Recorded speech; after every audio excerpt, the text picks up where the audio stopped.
You press the accelerator to merge into heavy highway traffic. The engine revs freely, but the vehicle hesitates, floating in a terrifying dead zone of zero power. Then comes a violent, bone-jarring slam. Your head snaps back against the rest, the steering wheel shudders violently in your grip, and the sickening scent of scorched friction lining floods directly through your air conditioning vents. An orange wrench icon illuminates on the digital dash. You just became the latest victim of an engineered failure point that dealership service departments quietly celebrate. The auto industry sold you on lightning-fast shifts and unmatched fuel economy. What they actually bolted under your floorboards is a thermodynamic nightmare. We need to expose the sealed mechatronic time bomb that is actively destroying drivetrains at 40,000 miles. We have to break down the proprietary fluid extortion trick keeping you permanently tethered to the service bay. Most importantly, I am going to reveal the 3 specific transmission designs sitting on the permanent blacklist of every transmission rebuilder in the country. Why would a multi-billion-dollar manufacturer choose a gear-shifting mechanism that actively destroys itself in standard city traffic? Because it looks absolutely incredible on an indoor emissions testing dyno, and when it shatters under real-world strain, the financial burden falls entirely on you. I call this overarching engineering crime the friction surcharge trap. They intentionally eliminated the heavy, reliable, fluid-filled torque converter that defined automatic reliability for decades. In its place, they shoved 2 computer-controlled manual clutches inside an aluminum box and programmed them to slip, drag, and burn their way through your daily commute. The resulting mechanical carnage is not random bad luck. It is the mathematical certainty of cheap engineering. Let the engineered failure metrics speak for themselves. To understand how this extracts thousands from your bank account, look at the absolute worst offender currently infecting the used car market, the economy class dry dual-clutch transmission. But here is where the mechanical reality bites back. The showroom seduction was flawless. You were pitched a compact hatchback boasting sporty paddle shifters and an impossible 40 miles per gallon on the window sticker. The salesman promised you the rugged efficiency of a manual transmission mixed with the effortless convenience of an automatic. The hidden choke point is the dry friction disc itself. It is trapped inside a tightly sealed bell housing with absolutely zero active cooling airflow. A traditional manual transmission relies on a human brain and a left foot to decide when to slip the clutch. This digital system just guesses wildly based on throttle position. In heavy stop-and-go city traffic, the computer rides that dry friction material over and over again to keep the engine from stalling. The microscopic physics of this failure are brutal.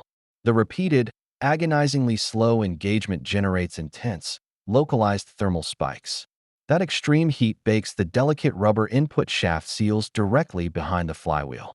Once those rubber seals warp and crack, pressurized transmission fluid bleeds past the physical barrier directly onto the dry clutch plates. The organic friction material instantly glazes over, turning into a slick, burnt hockey puck that can no longer grip the steel plates. Notice the living room consequence when you try to accelerate from a stoplight. You will feel rhythmic, metallic thuds violently shaking the floorboards, accompanied by a high-pitched grinding whine that sounds like heavy rocks in an industrial blender. The thick, acrid stench of roasted organic clutch dust permanently coats your clothes. Then the mathematics of the repair bill take over. You are looking at a repair invoice deep into the mid-thousands for a proprietary double-clutch pack, fresh internal seals, and a mandatory software calibration that requires a factory-licensed scan tool. Any independent technician who specializes in drivability will tell you they refuse to let their own teenagers drive anything with a dry dual clutch. They know the control module is already deep-fried before the warning light ever comes on. Look past the glossy showroom brochure for a second. The second iteration of this disaster is the performance-oriented wet dual clutch. These fragile gearboxes dominate European luxury sedans and high-end hatchbacks. The seduction here is pure adrenaline. You get seamless, uninterrupted power delivery that feels exactly like a track-ready race car. The manufacturer justifies the massive premium price tag by submerging the clutch packs in a constant bath of specialized synthetic oil to keep them cool under heavy loads. The hidden choke point is the mechatronic unit. This is the hyper-complex robotic brain submerged completely in that exact same fluid. It operates a labyrinth of microscopic hydraulic galleries and hair-thin solenoids to execute those rapid shifts. The chain reaction is entirely predictable and devastating. As the internal steel gear set wears down from aggressive driving, it sheds microscopic metal shavings. The tiny internal filter gets rapidly overwhelmed, and that abrasive metallic sludge begins circulating through the highly pressurized fluid. Those razor-sharp flakes lodge directly inside the delicate mechatronic solenoids, physically jamming the tiny magnetic plungers. Fluid pressure drops erratically. The robotic brain loses track of the internal shift forks, and heavy steel gears begin slamming together without any synchronization. You will be cruising at 60 miles per hour when the transmission drops suddenly into a terrifying false neutral. You hit the gas to maintain speed, and the engine just screams against the red line while you lose all forward momentum, drifting dangerously across lanes of moving highway traffic. This execution of the friction surcharge trap demands a wallet extraction event that costs more than a down payment on a reliable heavy-duty work truck. You cannot simply rebuild the valve body on your workbench. The mechatronic unit is permanently VIN-locked to the vehicle's anti-theft immobilizer system, meaning you are completely locked out of sourcing a cheaper junkyard replacement. They traded 100 years of hydraulic reliability for a microscopic bump in fuel economy, and they handed you the bill. This brings us to the third and most deceptive variant destroying consumer confidence: the heavy crossover utility dual clutch. You cannot outsmart bad physics. Automakers recently decided to stuff this fragile racing technology into heavy, four-cylinder family SUVs. The seduction is a vehicle heavily marketed with aggressive towing capacities and rugged off-road styling cues. Families buy these specifically to haul pop-up campers, traverse deep snow, and tackle steep mountain passes. The hidden choke point is vastly undersized thermal management for a vehicle carrying that much physical mass. When you back a heavy crossover up a steep driveway or attempt to creep slowly up an angled boat ramp, the computer is forced to feather the clutches continuously. It is desperately trying to simulate the smooth, low-speed crawl of a hydraulic torque converter, but it is using solid mechanical friction plates. Those plates heat up past critical mass in a matter of minutes. The transmission control module detects the imminent thermal meltdown and triggers a hard system lockout to save the hardware from catching fire. Imagine the living room consequence.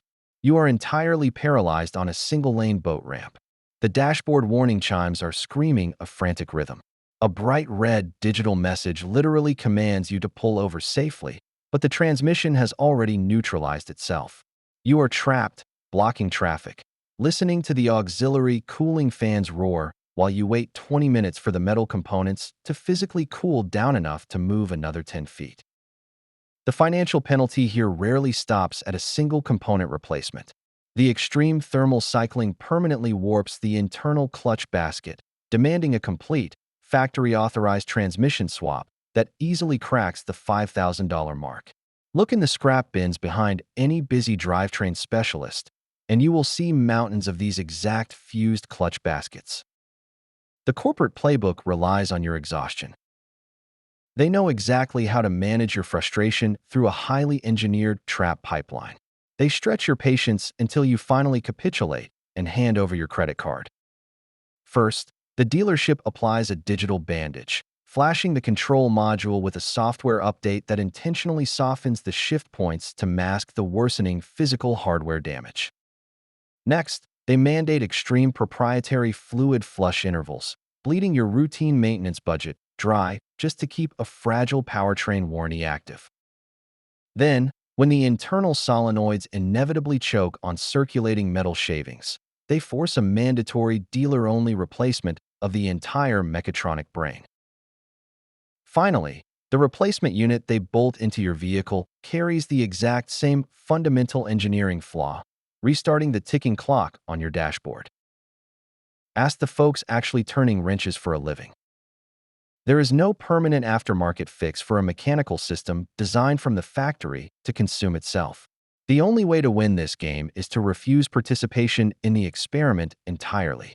You need a defensive, aggressive shopping strategy to keep this engineered failure out of your driveway.